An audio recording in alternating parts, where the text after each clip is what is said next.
Alain, propos d'un Normand. Routine et fantaisie.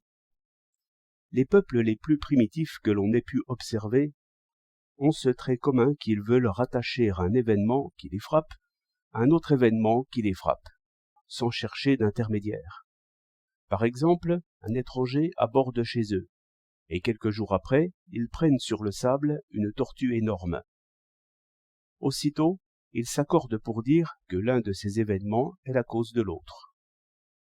On lit dans les récits d'un voyageur au pays des Hurons qu'un soir, pour les amuser, il projeta avec les mains l'ombre d'un lapin sur les murs de la cabane. Que le lendemain, par aventure, ils firent une belle pêche, et qu'ils conclurent aussitôt que c'étaient ces ombres de lapin qui en étaient cause, et prièrent le voyageur de recommencer, ce qu'il ne voulut point faire, car c'était un homme pieux et raisonnable qui ne voulut point jouer le personnage d'un magicien.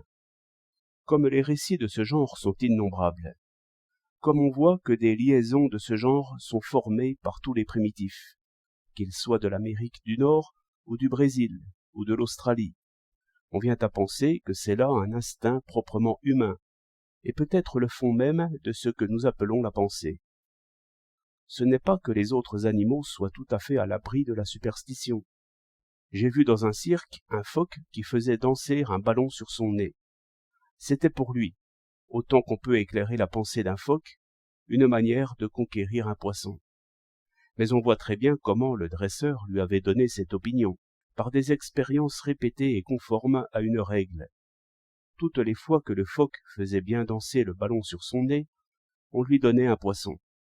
Tous les dressages se font de la même manière, mais non sans obstination. Les animaux n'abandonnent pas sans peine les opinions qu'ils ont acquises. Il leur faut de bonnes preuves bien positives.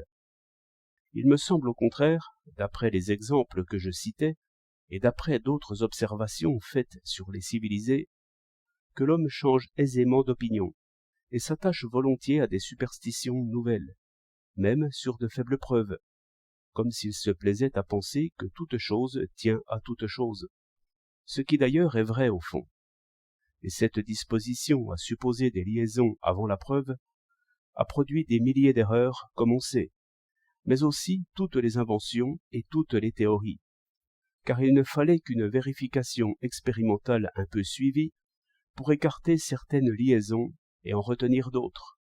Et, encore aujourd'hui, un esprit bien fait supposera par exemple une liaison entre les taches du Soleil et les variations magnétiques sur notre planète. C'est une idée qui lui vient comme cela. Il lui en vient des milliers, dont la plupart disparaissent à la première réflexion et à la première enquête. Un petit nombre sont vérifiés et multiplient la puissance humaine. Il y a deux manières de se tromper, l'une animale, par routine, l'autre humaine, par fantaisie. 17 novembre 1911.